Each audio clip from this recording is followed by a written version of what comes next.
Di honorer baru, hadirmu dilema bagi kita. Jadi ini yang terjadi sekarang ini. Ini kenapa ini bisa terjadi? Karena catatan PGRI Kabupaten Malang, ini di awal tahun 2021, itu ada 6.375 ya, honorer di Kabupaten Malang ini.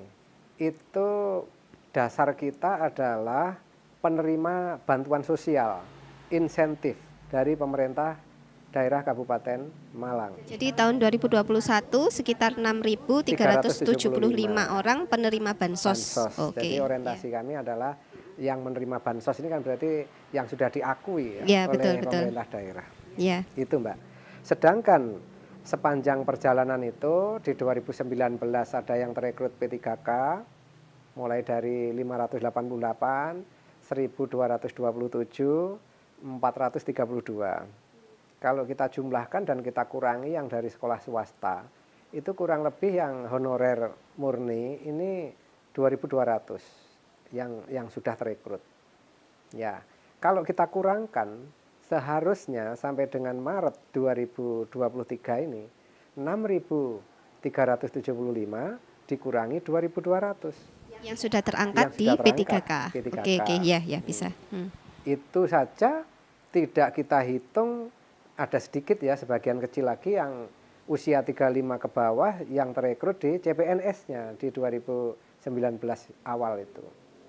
Nah, logikanya sekarang ini tinggal 4.175. Tapi kenyataannya berdasarkan per hari ini tadi adalah pencairan bansos ya, itu tercatat sejumlah 4.790. Itu yang sudah diterima 3-4 hari yang lalu, 4.790. Sedangkan sisanya ada GTT kita yang tidak tercover di pemberkasan saat ada sensus ya, itu sejumlah 130 orang. Sebenarnya ada 260, yang 130 ini sudah terekrut di P3K, sehingga 130. Ya, ini di cover oleh bantuan yang diterima hari ini senilai 2 jutaan dari pemerintah daerah. Kesimpulannya, jumlah yang diakui oleh pemerintah daerah ini, honorer ini ada 4.790 ditambah 130. Berarti ada 4.920. Ini yang berada di sekolah negeri. Nah, kalau kita tarik ke depan, setelah kita kunci di awal 2021, dikurangi yang P3K itu seharusnya tinggal 4.175, sekarang ada 4.920. Nah, ini terjadi pembengkakan kurang lebih 745 orang. Ini yang jadi pertanyaan. Jadi kenapa ini harus kami sampaikan? Kita inginnya itu saling menghargai. Mulai dari yang ada di lembaga, di pemerintahan, di organisasi. Jadi kita saling menghargai. Jadi jangan sampai ini kalau dibengkak-bengkakkan ditambah terus seperti ini oleh lembaga misalnya, ini menjadi dilema, ya, dilema bagi kita semua. Nah, kita PGRI tidak bisa menyalahkan begitu saja kepada lembaga ini. Bengkak 745 ini jelas ada sebabnya. Contoh saja begini, dilema ini ya. Sekolah seandainya tidak menambah kekurangan ini, dia benar-benar butuh. Misalnya guru agamanya tidak ada di situ. Ya. Kalau dia tidak nambah, ya, apa yang terjadi di lembaga itu? Kepercayaan masyarakat akan berkurang. Maka dia akan beralih ke sekolah tetangga, sekolah mungkin sekolah swasta ya, karena kita bicara sekolah negeri. Ini yang menjadi dilema bagi sekolah. Sekolah kalau tidak ngangkat pengganti honorer, dia akan kehilangan kepercayaan. Mungkin seperti itu. Ini Mbak, ya ini bagi sekolah ya, bagi sekolah. Sedangkan bagi organisasi ingin mengajak sekolah ini walaupun sesulit apapun, ya ini memang pil pahit ya ini. Ya ini siapa yang salah kita juga silakan dianalisa sendiri. Kalau sekolah tidak ada guru agamanya, guru olahraganya misalnya. Sedangkan di sekolah tetangga itu lengkap gurunya. Karena dia dapat sertifikasi dan lain-lain. Ini yang terjadi ya, dilema pertama di sekolah. Sekolah sendiri seandainya ini memaksakan diri mengangkat yang jumlahnya satu kabupaten ini membengkak 750-an orang. Ini juga tidak taat asas ya. Ini sudah melawan regulasi. Kenapa? Di PP 49 2018 itu di pasal 96 disebutkan tidak boleh mengangkat non ASN. Jelas itu. Padahal itu PP 49 2018 ini ditetapkan tanggal 23 November 2018. Sejak 2018 ini sejak diundangkan tanggal 28 November. Jadi PP 49 ini ya ditetapkannya tanggal 23 November, diundangkan tanggal 28 November 2018. Sejak diundangkan itu sebenarnya kita harus patuh semua. Tidak boleh ada pengangkatan-pengangkatan seperti itu. Walaupun kurang. Jawabannya apa kalau seandainya, Pak, lah gimana ini kurang? Ya sudahlah. Apapun yang terjadi karena ini aturan, ya harusnya dipenuhi. Pak, gimana kalau muridnya nanti habis? Lah ini resiko. Nah ini PGRI sendiri sulit ini memang. Sulit. Ya, menghadapi masalah ini sulit sekali. Inilah yang saya katakan, headline kita hari ini adalah dilema. Dengan hadirnya guru honorer baru ini. Ya bagi organisasi sendiri juga sulit. Organisasi tahu kalau ada aturan macam itu. Nah, tapi di balik itu ya juga ada lagi aturan edaran Gubernur Jawa Timur. Itu tertanggal 7 Februari 2019. Jadi cekatan sekali Gubernur Jawa Timur ini. Diundangkan 28 November 2018. Ya, November ke Februari hanya selang 4 bulan. Gubernur Jawa Timur sudah mengeluarkan surat edaran pelarangan pengangkatan honorer atau non ASN. Ini luar biasanya Jawa Timur. Itu surat edaran gubernur.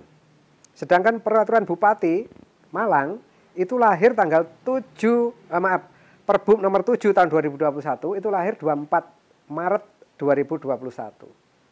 Ini tentang pedoman pengangkatan honorer, ya, tenaga pendidik dan kependidikan tidak tetap. Terus diikuti lagi Mbak, surat Bupati tanggal 28 Februari. Jadi sebelum perbubnya ditetapkan, itu sudah lahir dulu surat Bupati tanggal 28 Februari 2021. Yang isinya adalah pelarangan satuan kerja mengangkat honorer. Ini jelas di 28 Februari 2021 sudah ada pelarangan.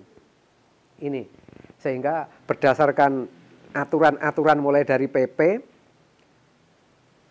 edaran gubernur, edaran bupati, itu sudah jelas dilarang.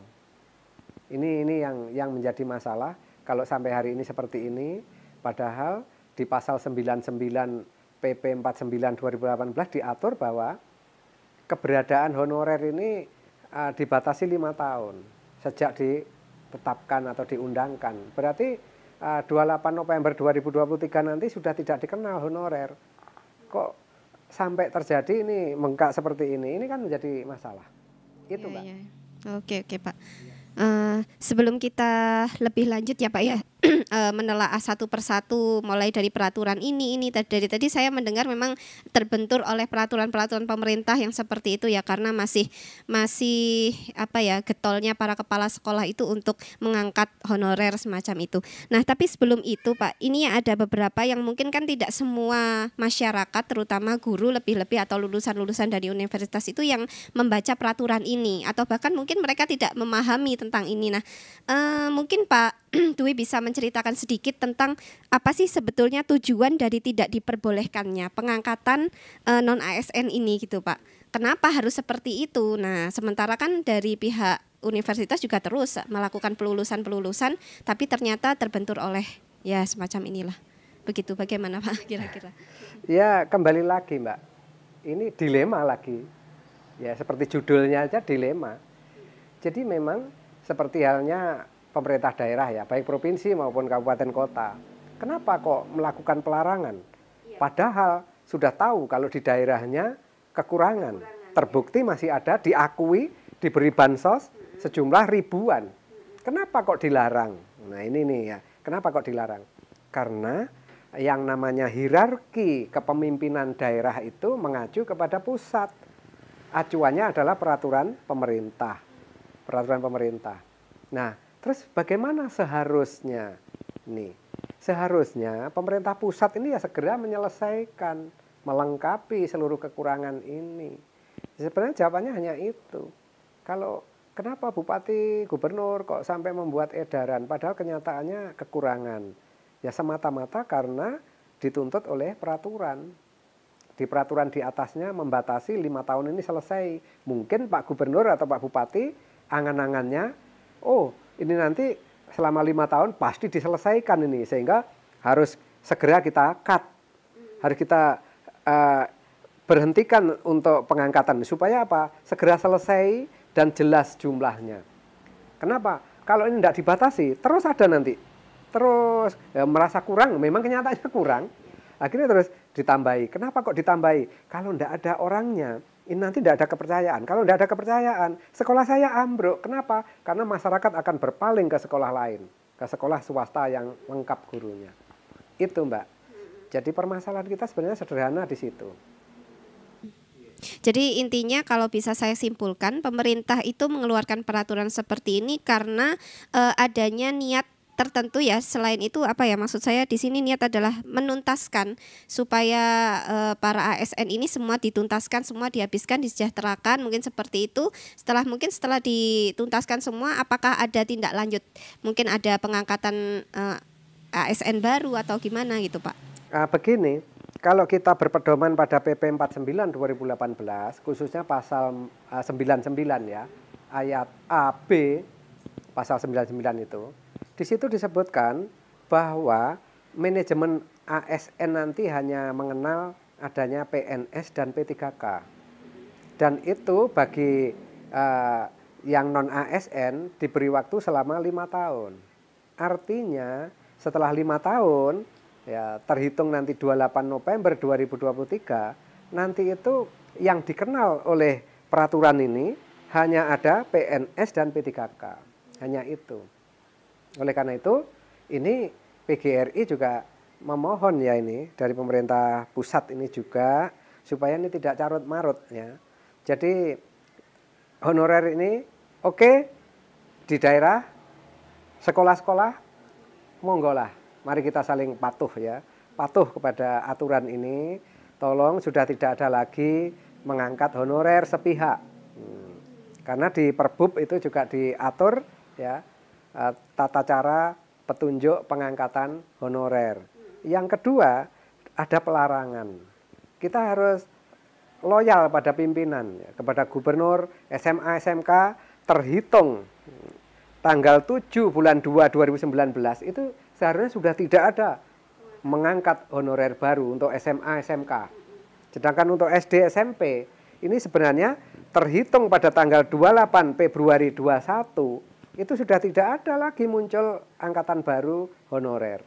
Ini sebenarnya solusinya seperti itu saja. Nah sekarang permintaan PGRI kalau ini nanti sudah dilaksanakan oleh teman-teman di lapangan, pusat ini harapan kita, Pak Menteri, ini mohon ya jangan ada lagi nanti seperti kemarin untuk P3K, guru-guru swasta bisa diberi kesempatan untuk ke P3K di sekolah negeri. Kenapa?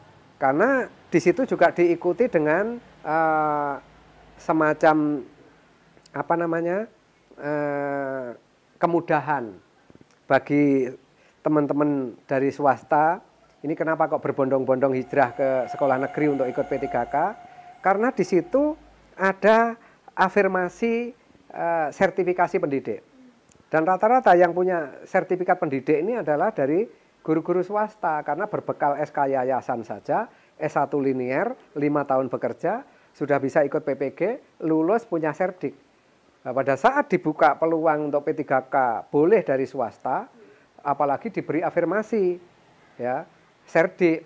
Ini yang menjadi celaka. Oleh karena itu harapan kita nanti fair lah pertandingannya. Monggo kalau Pak Menteri masih ingin memberi peluang kepada guru-guru swasta untuk ikut bertanding di P3K, tapi mohon tidak ada lagi afirmasi serdik. Sehingga nanti pertandingannya fair, ya sama-sama tidak punya serdik. Honorer yang sudah lama di sekolah negeri ini rata-rata tidak punya serdik, karena untuk mendapatkan serdik di sekolah negeri, GTT ini harus punya SK pejabat. Rata-rata guru sekolah negeri tidak ada yang punya SK pejabat, SK-nya hanya SK kepala sekolah. Ini permasalahannya. Jadi kami berharap kepada pemegang policy, kebijakan, kementerian, mudah-mudahan nanti sudah bisa adil ya untuk melakukan rekrutmen bagi guru-guru swasta, tetap diberi peluang kami bisa menerima.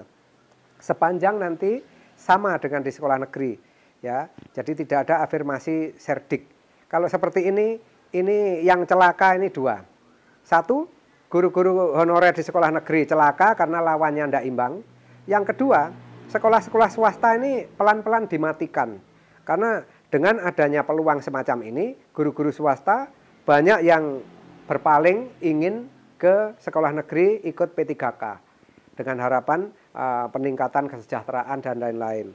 Ini celaka dua kali. Sekolah swasta dibunuh, guru-guru honorer di sekolah negeri juga terkapar. Ini harapan kami nanti kalau dari kementerian masih tetap akan membuka peluang P3K dari teman-teman dari swasta, mohon tidak ada lagi afirmasi sertifikat pendidik. Itu Mbak. Iya. Itu untuk pengangkatan P3K, P3K. Pak ya. Iya Pak, terima kasih untuk penjelasannya. Nah di sini memang kita sempat ini ya Pak ya berpikir lebih jauh, manakala sekolah itu nanti kalau tidak mengangkat ya guru-gurunya juga habis semacam itu. Terus kira-kira apa yang harus sekolah itu lakukan? Mungkin Pak Dwi ada tips khusus seandainya tidak boleh mengangkat sementara di sana gurunya kurang. Nah mungkin gimana itu Pak? Oke. Ya. Baik Mbak, jadi kalau menghadapi masalah seperti ini, daripada sekolah ini juga nabrak aturan ya, tapi di lain pihak juga butuh orang, kekurangan ya. Ini bagaimana solusinya? Ini memang saya katakan sulit, ini dilema yang sangat sulit dipecahkan. Jadi kalau enggak ngangkat dia kekurangan, kalau ngangkat nabrak aturan, juga membuat beban organisasi akhirnya menjadi bingung lagi. Tiap tahun kita hanya ngurusi teman-teman kita yang seperti ini. Juga dari pemerintah juga akan kesulitan juga. Oleh karena itu solusinya menurut saya Mbak ini simpel saja ya terkait dengan dilema ini. Satu, untuk sekolah. Misalnya ada kekurangan guru, kurang 2 orang, kurang 3 orang. Mohon, sekali lagi mohon dengan hormat, dengan kerendahan hati PGRI, mohon kepada kepala sekolah untuk bagaimana caranya memanage tenaga yang ada. Entah itu dirangkap ya oleh guru-guru yang ijazahnya relevan dan sebagainya. Jadi gitu. Jadi satu-satunya solusi hanya ini, dirangkap saja dulu, dirangkap saja dulu. Sambil menunggu. Menunggu kapan? Menunggu 28 November. Jadi mohon bersabarlah. Jadi PGRI ini mendesak pemerintah agar pemerintah bahasa saya itu tidak mencabut atau tidak menjilat ludahnya. Kalau pemerintah sudah mengumumkan PP 49 ini nanti berlakunya sampai 28 November 2023, maka pemerintah nanti saya yakin pemerintah akan bertanggung jawab dengan kata-katanya ini. Pasti menuntaskan ini nanti. Sampai 28 November kita tunggu itu. Jadi pemerintah menuntaskan sesuai dengan janjinya sesuai PP. Jangan coba-coba nanti pemerintah memperpanjang lagi masa berlakunya ini misalnya. Ini berarti ya menjilat ludah itu. Jadi ya sudah kalau ditetapkan 5 tahun selesai. Habiskan. Nah dari sekolah patuhi aturan. Sekolah patuhi aturan. Kalau aturannya tidak boleh, hentikan. Jangan mengangkat sepihak honorer. Sehingga nanti kelihatan mana yang berkhianat. Ya, apakah sekolah, apakah pemerintah. Gitu loh. Jadi kita tunggu sampai 28 November. Kalau tidak habis berarti pemerintah menjilat ludah. Ini nih yang kami sangat sesalkan nanti. Kami prihatin. Jadi kita tunggu sampai 28 November. Ini harus dituntaskan dulu. Sekolah mengerem diri. Ya. Jangan nabrak aturan. Bagaimana solusinya? Ya dirangkaplah seadanya orang. Kalau perlu kepala sekolah ngajar. ini permintaan PGRI seperti itu. Kenapa? Ya situasi yang seperti ini. Kita bertahan dulu sampai 28 November. Kita tunggu. Ini ya Mbak. Jadi seperti itu harapan kita. Bagaimana dari para pihak yang tertarik dengan situasi, kalau di sekolah negeri nanti ikut di situ akhirnya bisa ditingkatkan statusnya. Mohonlah ini dari para lulusan S1 pendidikan, mohon dengan hormat ya. Janganlah gambling ya. Janganlah berandai-andai karena situasi aturan sudah jelas. Melalui kesempatan ini saya umumkan ya. PP 49 2018 sudah jelas bahwa dilarang mengangkat honorer. Itu pasal 96, silahkan di-download. Bupati, gubernur sudah melarang, sudah jelas. Bahkan yang terkini di Kabupaten Malang, tanggal 30 Agustus 2022, itu ada pendataan non-ASN, edaran Sekda, tanggal 30 Agustus 2022. Jelas itu. Siapa saja yang bisa didata, ya, yang diakui oleh Kabupaten Malang. Itu adalah sahabat-sahabat kita honorer yang ber-SK paling lambat tanggal 31 Desember 2021 itu sudah bekerja 1 tahun. Sudah bekerja 1 tahun, 31 Desember 2021. Artinya apa? Berarti SK terakhir dari satuan kerja itu kan terakhirnya 31 Desember 2020. Jadi pas dengan Perbub dan surat edaran bupati dan sebagainya, ini luar biasa Kabupaten Malang. Jadi sudah jelas. Ya, kenapa kok sahabat-sahabat saya yang di satuan kerja ini kok masih nekat menerima gitu loh. Dan kepada pelamar kami mohon ya, karena sudah jelas seperti ini. Kemarin sudah banyak pertanyaan Mbak. Pak gimana Pak? Bagi kami-kami yang tidak masuk di pendataan karena sudah dikunci itu oleh BKN Pak. Ya satu-satunya jalan Anda karena masih muda tetap kita backup oleh PGRI. Ya, bagaimana solusinya? Ikut saja di jalur CPNS. Ya, di jalur CPNS karena usianya di bawah 35. Jadi jangan ikut ke P3K. Kecuali kalau memang ada peluang ke sana nanti. Monggo, ya. Tapi yang jelas seperti itu saran kami ke CPNS. Ya. Bagaimana PGRI memperjuangkan? Ya, PGRI akan membuat nanti media-media SLCC seperti yang Mbak Indah lakukan terus-menerus ini ya. Jadi host ya, memandu teman-teman untuk mungkin nanti tryout ya, latihan mengerjakan soal-soal. Kemarin kan sudah didatangkan teman-teman yang sudah lulus, didatangkan sebagai narasumber. Itu luar biasa kan? Jadi PGRI tetap bergerak, tidak diem ya.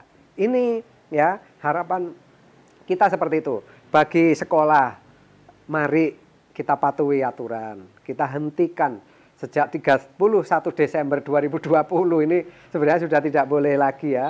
1 Januari 21 itu sudah tidak ada, pengangkatan baru sudah tidak ada kalau mengacu pada peraturan-peraturan ini. Ini kepada sekolah, kepada pelamar, mohon dimaklumilah keadaan macam ini. Ya, jangan nanti membuat kita semua menjadi ya tidak nyaman lah ya. Kita mari saling menghormati lah, hormati pemerintah, hormati organisasi, hormati diri sendiri ya. Jadi seperti itu Mbak pesan saya sekali lagi. Jadi ya sekolah menghentikan pengangkatan honorer, pemerintah pusat segera menuntaskan. Pak Menteri kalau toh memang masih memberi jalur untuk sekolah swasta, guru-guru swasta jadi ikut, tolong afirmasi sertifikat pendidik dihentikan supaya ini nanti fair ya, tarungnya, kompetisinya ini fair itu. Saya kira itu saja Mbak. Ini jadi dengan begini saya yakin nanti tidak ada masalah lagi lah ya. Kasihan juga ya kepada organisasi nanti, kasihan kepada pemerintah daerah ya tiap tahun masa terus saja mikirkan bansos dan lain-lain macam ini. Ini ya saya kira begitu Mbak. Oke Pak, terima kasih. Untuk satu lagi Pak pertanyaan. Satu lagi pertanyaan masih terkait dengan pengangkatan ya Pak ya. Kalau tadi sedikit saya coba melihat tentang peraturan peraturan bupati. Ya, peraturan bupati nomor 7 tahun 2021. Itu tadi coba saya buka-buka, saya lihat di sana ada ketentuan atau peraturan-peraturan khusus untuk mengangkat honorer melalui ya mungkin sponsor melalui iklan mungkin, terus kemudian ini. Nah, lalu ada lagi di sana ada kata-kata harus mendapatkan perizinan dari bupati. Nah, seandainya itu semua sudah dilalui oleh pihak sekolah, apakah pihak Bupati bisa Pak menerima seperti itu? Oke, ya itulah ya makna dari peraturan Bupati itu, artinya tidak boleh ngangkat serampangan, sepihak. Saya hari ini kurang ini, saya ngangkat sendiri. Itu namanya ya kalau bahasa kasarnya ya non prosedural atau liar lah kan begitu. Bagaimana kalau sudah melalui Perbub nomor 7 itu ada mekanisme prosedur itu. Jadi diumumkan dulu, baru setelah itu minta izin kepada Dinas Pendidikan, begitu sudah diberi izin baru dibuka. Nah, setelah itu baru berapa lama harus dinaikkan lagi. Kalau sudah memenuhi syarat baru naik lagi ke Bupati, persetujuan Bupati. Artinya apa? Benar-benar nanti itu pengisian ini terkendali. Memang akan didukung oleh anggaran dan lain-lain oleh pemerintah. Jadi terdata gitu loh. Kalau seperti ini kan kasihan toh. Pada saat pendataan 30 Agustus 2022 kemarin ya, ada pendataan yang bunyinya dari Pak Sekda itu, yang bisa masuk pendataan non ASN daerah Kabupaten Malang adalah yang SK dari Satuan Kerja itu paling lambat ya, itu 31 Desember 2021 dan sudah melaksanakan tugas selama 1 tahun. Nah, kan begitu ya. Artinya berarti SK dari Satuan Kerja itu kalau bekerja 1 tahun kan berarti 31 Desember 2020. Kan gitu. Itu ya sampai dibatasi seperti itu. Kalau sudah seperti itu berarti lewat dari itu sudah terkunci nih. Sudah tidak bisa masuk di datanya non ASN kabupaten kota. Sudah tidak bisa. Ya. Berarti ya kalau misalkan diterima ya diterima saja, tapi hanya lingkup sekolah itu ya tanpa adanya pengakuan dari pemerintah. Betul. Dan harapan kami ya sudah tidak ada lah.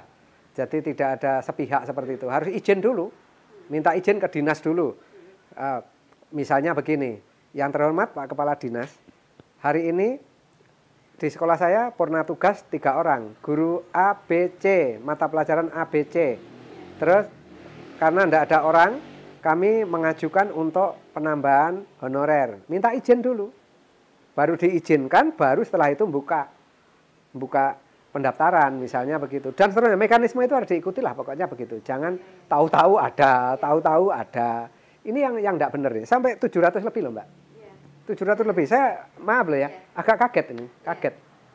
Jadi nanti selesainya kapan gitu loh ya.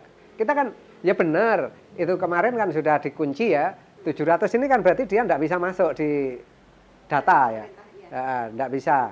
Tapi namanya manusia. Dia nanti kan tetap apalagi mengabdi di lembaga pendidikan, berarti dia juga anggota PGRI. Kita kan tetap mikir gitu loh ya, tetap mikir. Oleh karena itu supaya tidak jadi dilema menurut saya seperti itu. Satu, kesimpulan ya, sekolah jangan mengangkat honorer sepihak. Yang bersangkutan sudah tahu aturan semacam ini, tidak usahlah mengajukan, memohon menjadi guru honorer di sebuah lembaga sekolah. Dari pemerintah, harapan kita segera menuntaskan ya, seluruh honorer yang sudah tercatat ini menjadi P3K atau CPNS. Kepada Pak Menteri yang dari sekolah swasta, kalau nanti tetap diberi peluang untuk menjadi P3K, mohon tidak usah ada afirmasi sertifikat pendidik. Ya. Ini aja Mbak, jadi pesan kami seperti itu. Saya yakin nanti tidak menyulitkan banyak pihak lah. Baik, jadi Pak, kita ya. taat hukum gitu loh. Ya.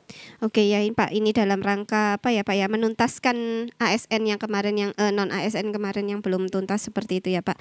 Baik pemirsa sekalian, saya selaku host kali ini cukup sangat jelas ya memberikan informasi kepada hadirin semuanya bahwasanya pemerintah telah mencanangkan peraturan untuk tidak mengangkat non ASN, dalam arti di sini dalam upaya untuk menuntaskan non ASN yang belum tersejahterakan yang dulu-dulu, supaya setelah tuntas nanti agar apa ya, supaya tindak lanjut berikutnya itu untuk kemerdekaan para guru itu juga lebih baik semacam itu. Jadi yang pertama mungkin harapan kami untuk dari pihak sekolah supaya tidak mengangkat sepihak dari para guru-guru yang baru seperti itu. Terus kemudian yang kedua, para pelamar juga supaya untuk bisa menahan diri ya Pak ya, agar tidak melamar terlebih dahulu sampai paling tidak 31 Desember 2023 ini ya. Jadi terus kemudian untuk pemerintah harapan kami supaya agar segera menuntaskan para non ASN yang masih tersisa berapa Pak tadi 4.175 ya Pak ya. Ya itu. Nah di situ. Oke. Terus Mbak, ya. Satu lagi ya ini, karena kita kalau ngomong honorer ini tidak hanya guru, ya. Sampai hari ini PTT, ya, tenaga kependidikan, jadi mulai penjaga sekolah, tata usaha sekolah, operator sekolah, kita yang sudah K2 itu juga punya 1.000 orang, sudah K2. Yang belum ada apa-apa. Ini kami berharap ini nanti juga ikut dituntaskan di 28 November 2023 ini. Harus dituntaskan. Ini PR pemerintah ya. Jadi tenaga pengadministrasi pendidikan, penjaga sekolah, TU, operator sekolah, ini juga punya hak yang sama karena dia bernama honorer juga, bernama honorer. Oke? Jadi itu saja Mbak tambahan saya. Oke Pak, terima kasih. Saya kira cukup demikian perbincangan kita pada